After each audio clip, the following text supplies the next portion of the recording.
Namaste everyone. Jai Shri Krishna. My name is पंडित ब्रिजेश रावल. मैं Hindu and Jain temple of Las Vegas से बोल रहा हूं. आप सभी का इस प्रवचन के अंदर स्वागत है. तो आज का हमारा विषय है प्रवचन का कि भगवान शिव और भगवान नारायण, वो दोनों की पूजा जो हम करते हैं उसका इंपॉर्टेंस क्या है, और भगवान शिव की जो पंचवक्त्र पूजा होती है वो पंचवक्त्र पूजा में भगवान के जो 5 फेसिस है उसका क्या महत्व है. तो हमारा प्रवचन स्टार्ट करें उससे पहले मंदिर के तमाम देवताओं को प्रणाम करके उनकी आज्ञा लेके आज का प्रवचन हम स्टार्ट करते हैं. तो सभी लोग 2 हाथ जोड़ के सभी भगवान का मन में नाम स्मरण कीजिए. ओम गंगणपतये नमः. ओम यं ब्रह्मा वरुणेन्द्र रुद्रमरुता स्तुनवन्ति देव्यैस्तवै वेदै शांगपदक्रमोपनिषदै गायन्ति यं सामगा ध्यानावस्थितगदगतेन मनसा पश्यन्ति यं योगिनो यस्यां तं न विदुःसुरासुरगणा. देवाय तस्मै नमः. ओम सर्वेभ्यो देवेभ्यो नमो नमः. तो आज का प्रवचन स्टार्ट करते हैं. तो भगवान शिव और भगवान नारायण, उसकी पूजा का महत्व क्या है, उस विषय के ऊपर हम चर्चा करते हैं. तो सबसे पहले सनातन धर्म के अंदर मुख्य 5 देव हैं.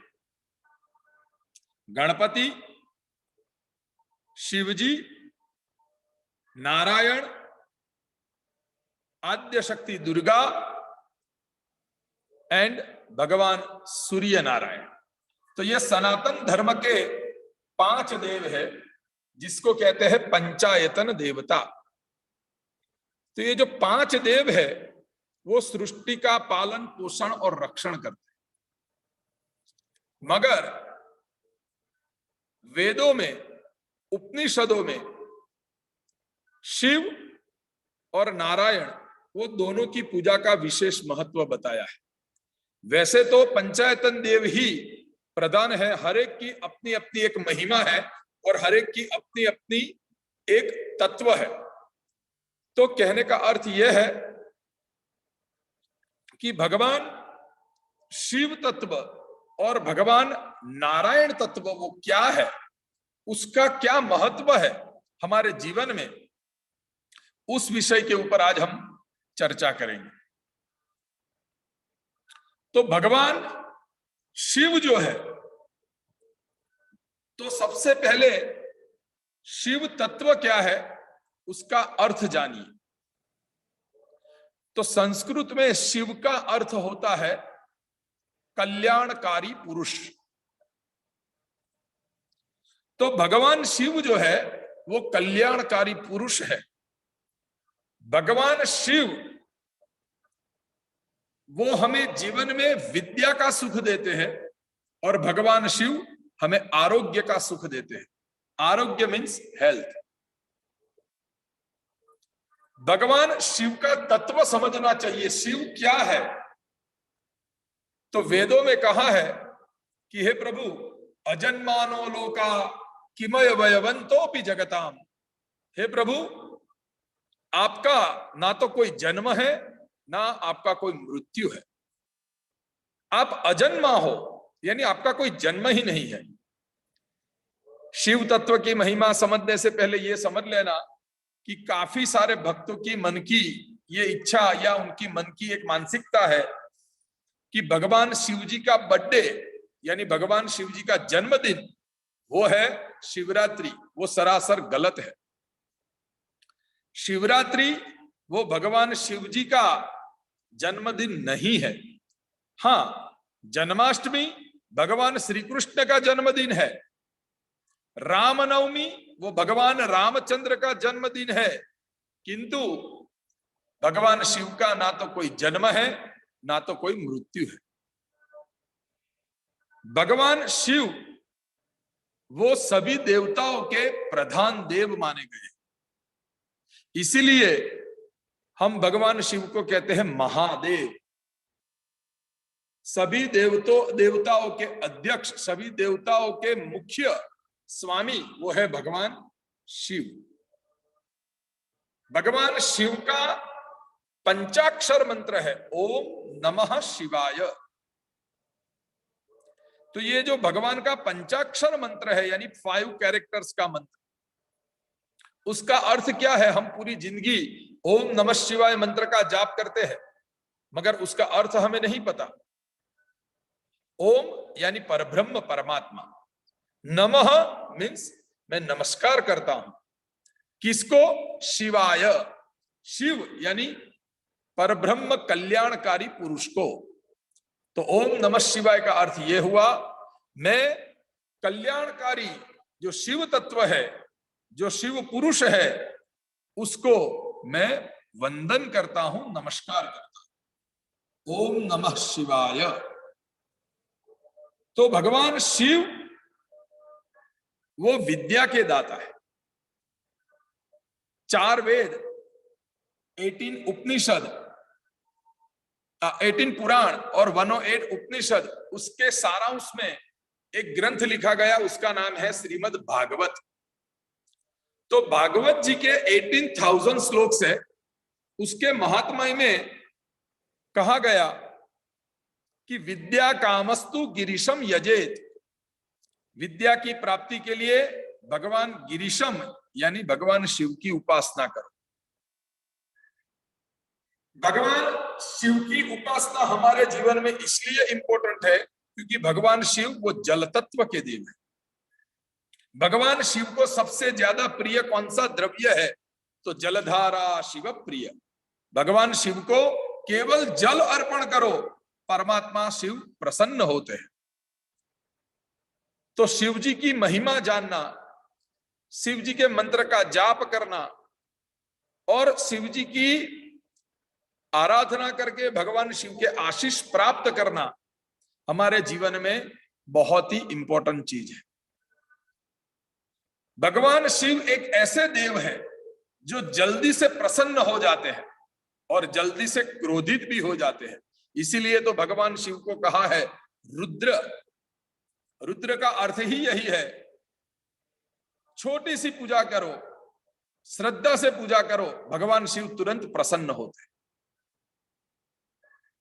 मगर भगवान शिव का दूसरा भी साइड ये है कि छोटी सी बात में भगवान शिव क्रोधित भी हो जाते हैं।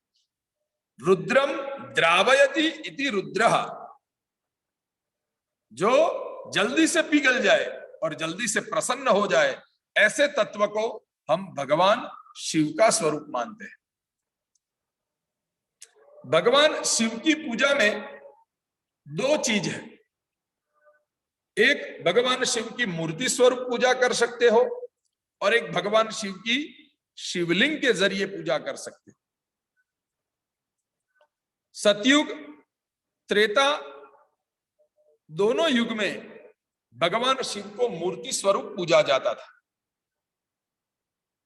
द्वापर और कली के अंदर भगवान का लिंग बना के भगवान शिव की पूजा की जाती। इसीलिए भगवान शिव ने अलग अलग जगह पे प्रकट होके अपना ज्योतिर्मय स्वरूप, अपनी एक शरीर की ज्योति, एक चेतना, एक एनर्जी, वो एक शिवलिंग के अंदर डाली।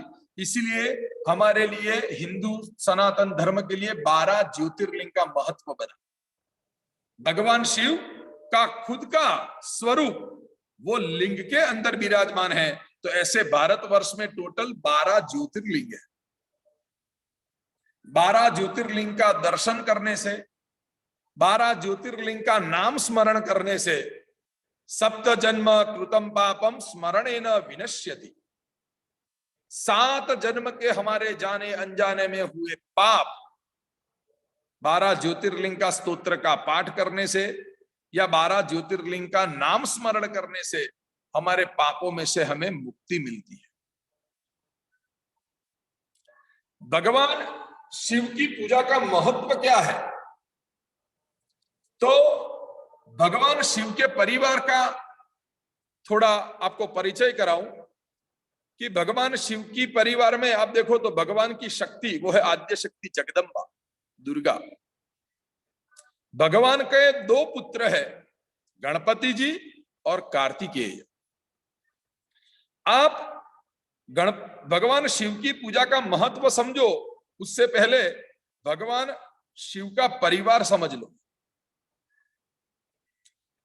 कार्तिकेय उनका वाहन है पीकॉक, मोर।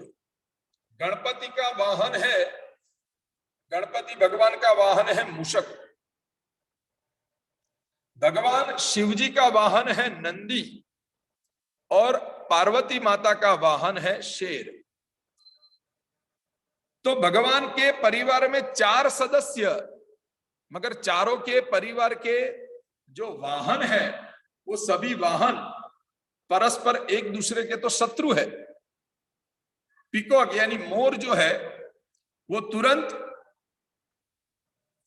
भगवान शिव के गले में जो सर्प है उसको खा जाएगा। सर्प जो है वो चूहे को खा जाएगा।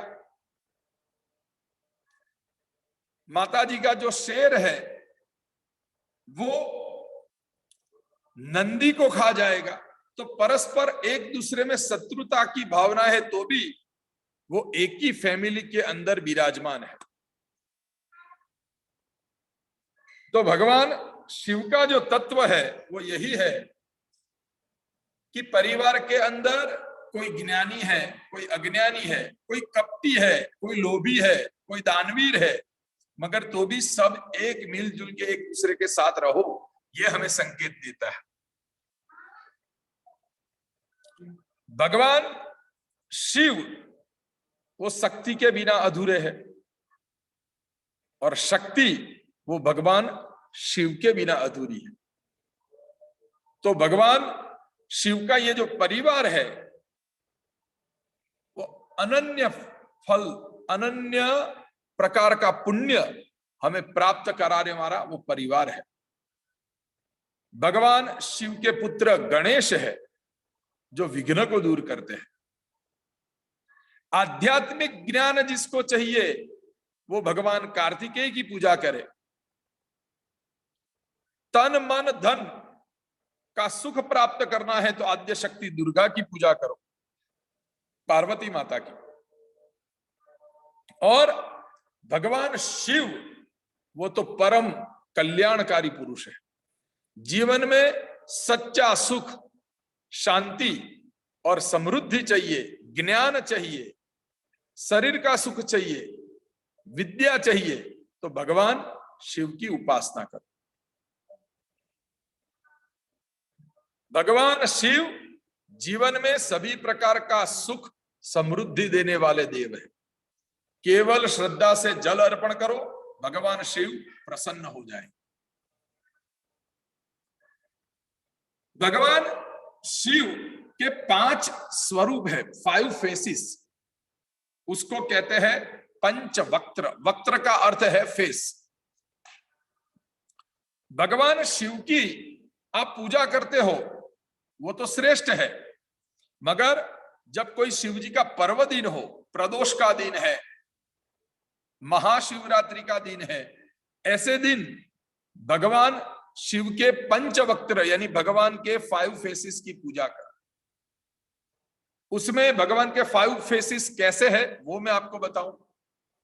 भगवान का एक फेस है जो भगवान शिव ईस्ट दिशा यानी ईस्ट की ओर फेस करके बैठे हैं।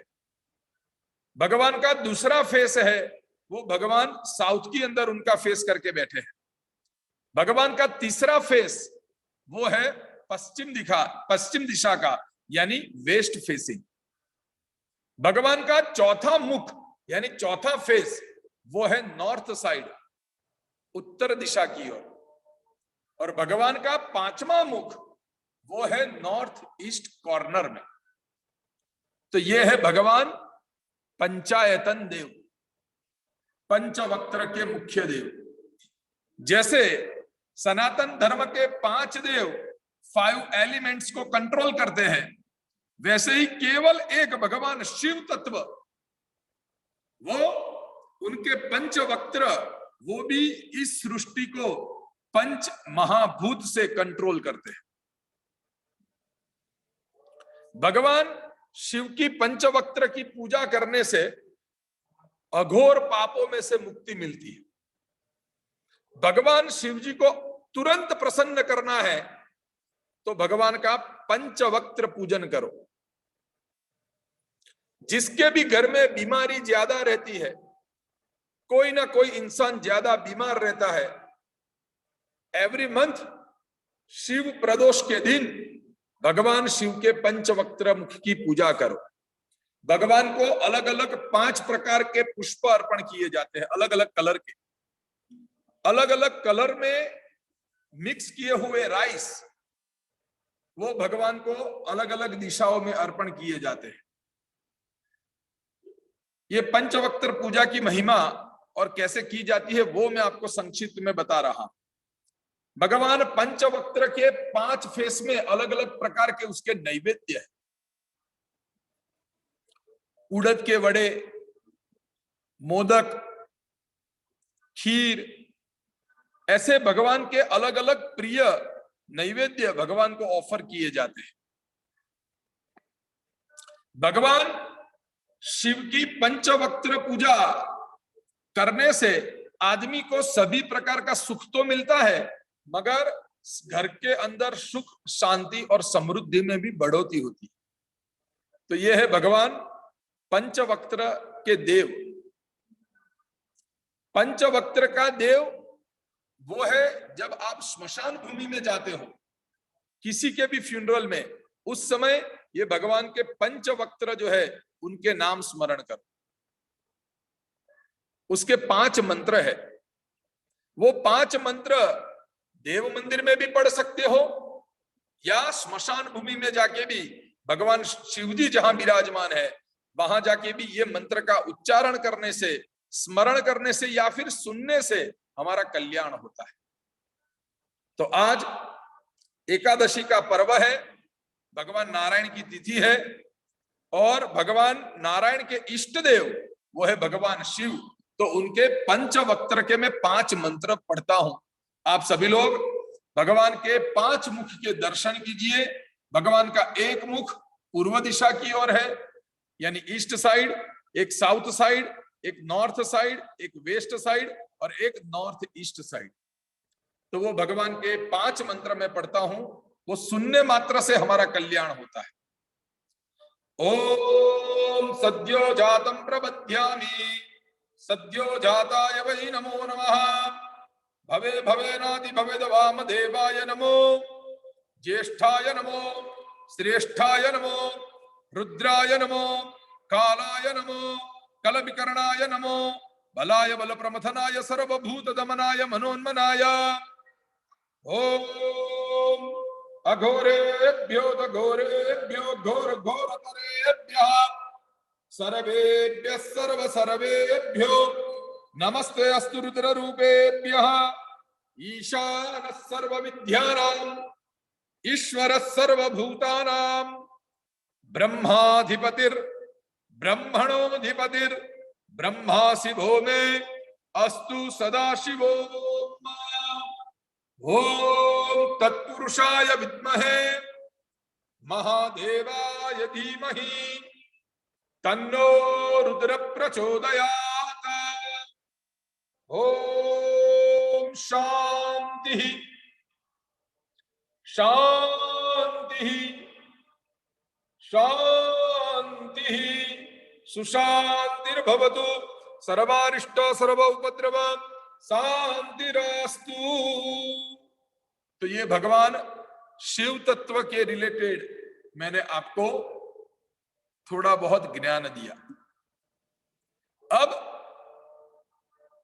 नारायण यानी भगवान नारायण की पूजा का हमारे जीवन में क्या इंपॉर्टेंट है, भगवान शिव वो आरोग्य और विद्या के देव है, मगर भगवान नारायण वो मोक्ष के देवता है। आदमी अपना जीवन जिस तरह से जीता है, उसके बाद उसके कर्म के अनुसार उसकी जो गति होती है और उसको भगवत चरण की प्राप्ति होती है, उसको कहते हैं मोक्ष गति। तो भगवान नारायण वो मोक्ष के देवता है। भगवान नारायण नर प्लस अयन इति नारायण, जो परमात्मा समुद्र के अंदर, क्षीर समुद्र के अंदर, पानी के ऊपर, शेष नाग के अंदर विराजमान है, लक्ष्मी जी उनके पैर दबा रही है, वो है भगवान नारायण। भगवान नारायण का दो मंत्र है, ओम नमो भगवते वासुदेवाय, और भगवान नारायण का दूसरा मंत्र है ओम नमो नारायणाय। उसका अर्थ यह है, ओम मीन्स परब्रह्म परमात्मा, जो सृष्टि का पालन पोषण और रक्षण करता है, उसको कहते हैं ओमकार स्वरूप। नमो मीन्स मैं प्रणाम कर रहा हूं, किसको? भगवते, भगवान को। वो कौन से भगवान? वासुदेवाय, जो भगवान वसुदेव के पुत्र है, उनका नाम है वासुदेव। तो ऐसे भगवान को मैं वंदन कर रहा हूं। वही मंत्र का जाप करो, ओम नमो भगवते वासुदेवाय। भगवान नारायण की जो आदमी पूजा करता है, उसके घर में लक्ष्मी जी अपने आप आके विराजमान होती है। सिर्फ ऐसा नहीं है कि भगवान नारायण की पूजा करने से ही लक्ष्मी प्राप्त होती है। भगवान शिव जी ने रावण को शिव तांडव स्तोत्र सुनने से वो प्रसन्न हुए, और शिव तांडव स्तोत्र के फलस्तुति में कहा है कि जो दशवक्त्र पूजावसान समय दशवक्त्र गीतम, यानी भगवान शिव की प्रदोष के समय आप पूजा करते हो, उस समय प्रदोष के समय यानी संध्या काल, इवनिंग के समय, प्रदोष के दिन शिव की पूजा करो और शिव तांडव स्तोत्र आप सुनते हो या शिव तांडव स्तोत्र शिव जी के सामने पढ़ते हो, तो भगवान शिव ने कहा है उसके घर में लक्ष्मी जी हर हमेश वास करती है।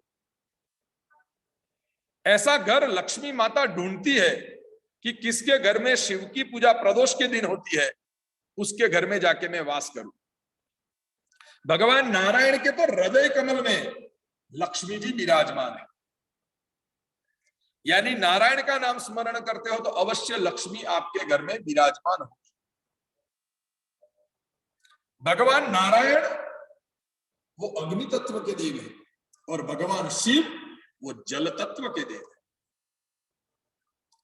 भगवान नारायण के आराध्य देव शिव है और भगवान शिव के आराध्य देव भगवान नारायण है। इसीलिए तो कहा गया है हरि और हर दोनों में कोई भेद नहीं। हरि यानी नारायण, हर मीन्स भगवान शिव। कोई भी यज्ञ करो, कोई भी पूजन करो, कर्म के अंत में विष्णु भगवान का नाम स्मरण करना चाहिए।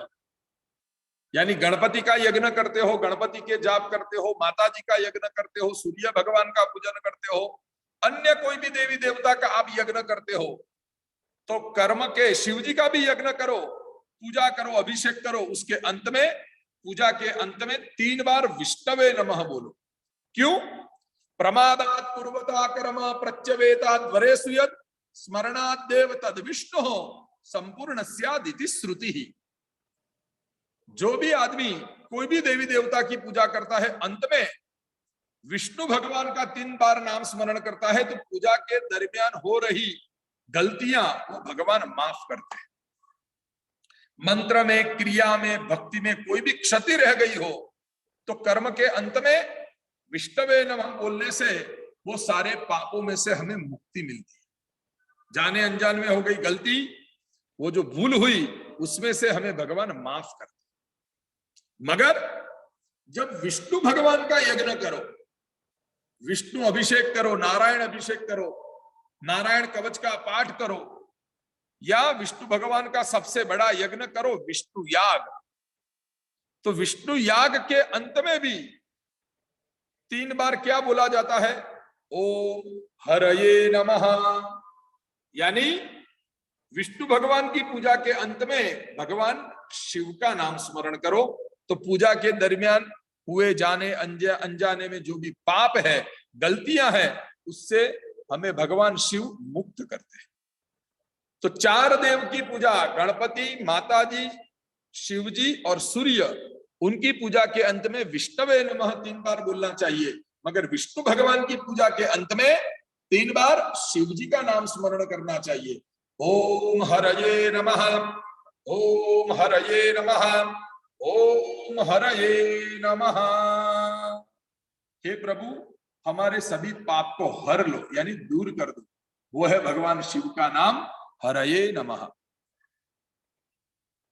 शिव और नारायण, वो दोनों में कोई भेद ही नहीं है। ये तो मनुष्य ने दोनों भगवान के बीच भी भेद क्रिएट कर दिया कि मैं शिवजी को मानने वाला हूं, यानी मैं शैव हूं, मैं विष्णु भगवान को मानता हूं इसलिए मैं वैष्णव हूं। मगर श्रीमद् भागवत जी उसका एक प्रमाण है कि तीनों लोक में सबसे श्रेष्ठ वैष्णव कौन है, यानी परम शिव भक्त कौन है, परम विष्णु भक्त, उसको कहते हैं वैष्णव। तो परम वैष्णव कौन है? तो भागवत जी कहते हैं शिव स्वयं वैष्णव नास्ति। शिव के समान कोई वैष्णव नहीं है, कोई विष्णु भगवान का फॉलोवर्स नहीं है। मगर तीनों लोक में सर्वश्रेष्ठ शैव कौन है, यानी शिव का फॉलोवर्स कौन है, नंबर 1 में कौन आता है? तो वो है भगवान नारायण। तो शिव साक्षात वैष्णव है और नारायण साक्षात शैव स्वरूप है। तो शिव और नारायण, उसमें कोई भेद नहीं है। भगवान ने ऐसी अलग अलग लीलाएं रची जिसके कारण भक्त की रक्षा के लिए शिव तत्व और नारायण तत्व, वो दोनों अलग अलग भाग में विभाजित हो गए। बाकी तो शिव और नारायण दोनों एक ही तत्व है।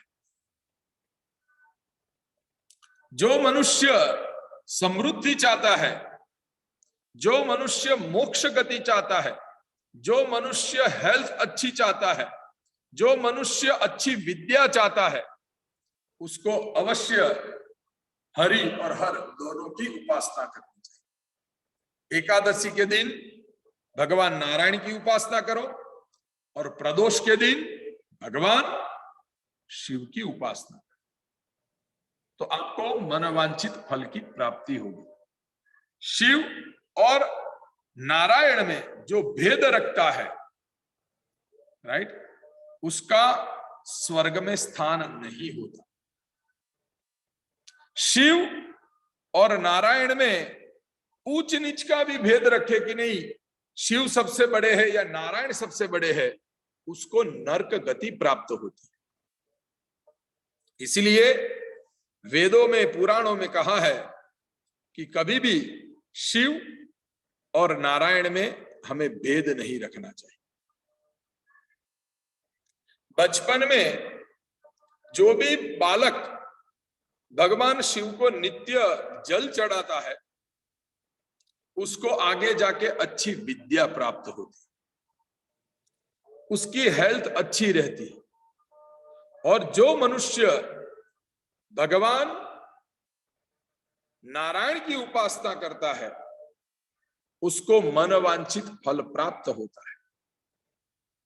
तो दोनों देव अलग अलग प्रकार के हमें आशीर्वाद देते हैं, जिससे हमारा जीवन तन, मन और धन का सुख प्राप्त करता है।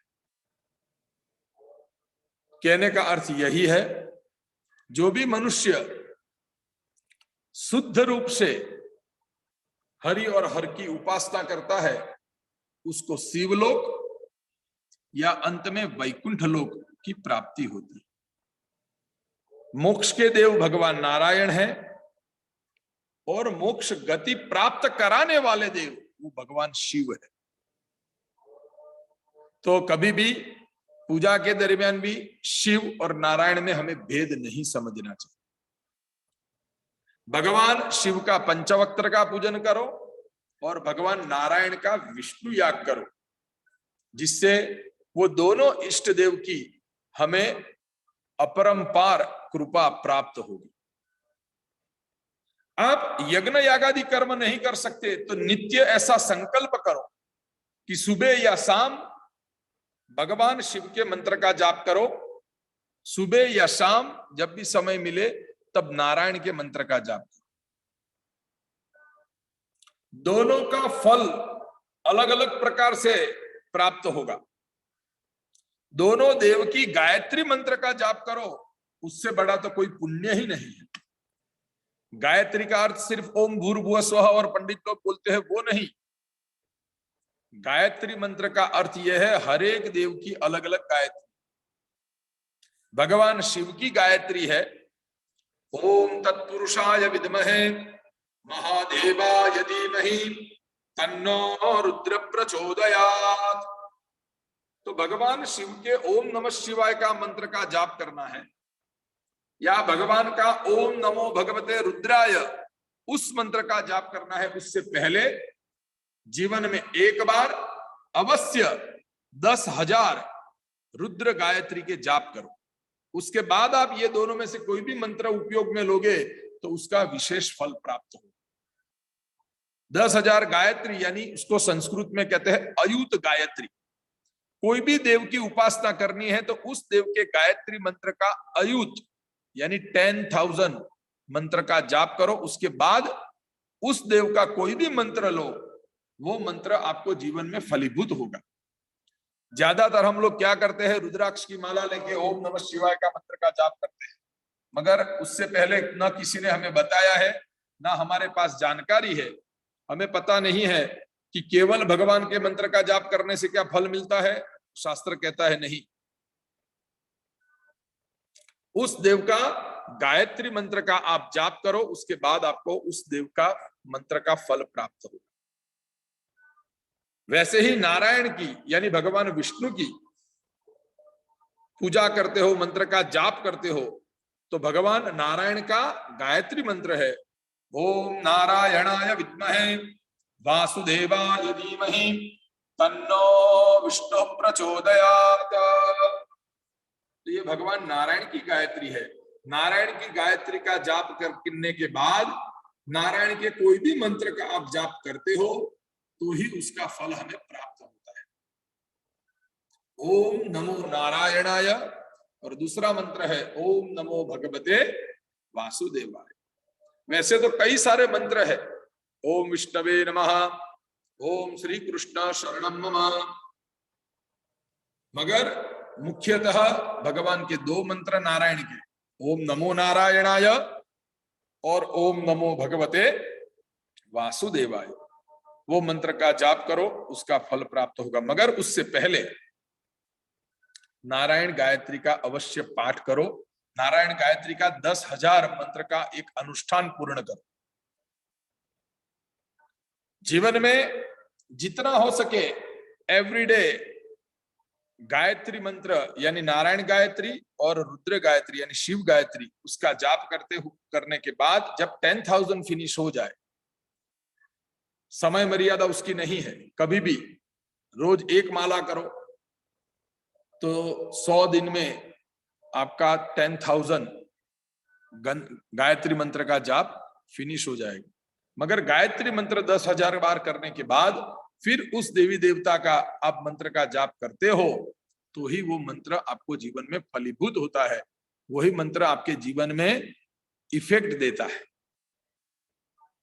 तो आज का प्रवचन का सार यही है कि भगवान शिव और नारायण उसकी पूजा, उसकी आराधना करने से हमें सभी प्रकार का सुख, वैभव, समृद्धि और मोक्ष गति प्राप्त होती है।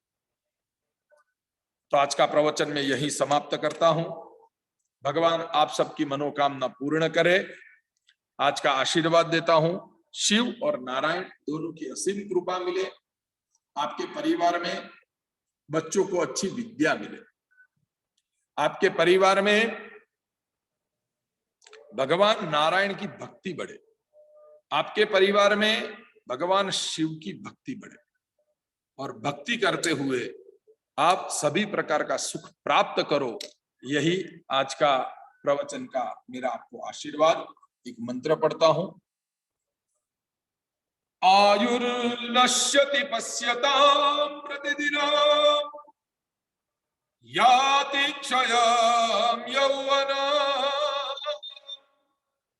प्रत्यायान्ति गतः पुनर्दिवसा कालो जगद्भक्षक लक्ष्मीस्तोयतरंग पंकजपला विद्युज्जलं जीवनम् तस्मान् मां शरणागतः शरणद त्वं रक्ष रक्षाधुना। ओम नमो भगवते रुद्राय। ओम नमो भगवते वासुदेवाय। सभी लोग 3 बार बोलिए। ओम विष्णवे नमः। ओम विष्णवे नमः। ओम विष्णवे नमः। जमीन को टच कीजिए। ओम देवराज इंद्राय नमः। नमः पार्वती पतये। हर हर महादेव हर। नेक्स्ट वेडनेसडे फिर से कोई नए विषय के साथ मिलेंगे। उसके ऊपर आधा पौना घंटा हम प्रवचन करेंगे। तो आप सबको नए साल का भी मैं विश कर दूं, हैप्पी न्यू ईयर। आने वाला नया साल आपके परिवार के अंदर भक्ति लेके आए। भक्ति के मार्ग पे आप चलो, धर्म के मार्ग के ऊपर आप चलो, और जिसके कारण आपके घर में सभी प्रकार की खुशियां लाए भगवान। ऐसी मैं परमात्मा के चरणों में प्रार्थना करता हूं। आप सभी को मेरा बहुत बहुत आशीर्वाद। धन्यवाद। जय श्री कृष्ण।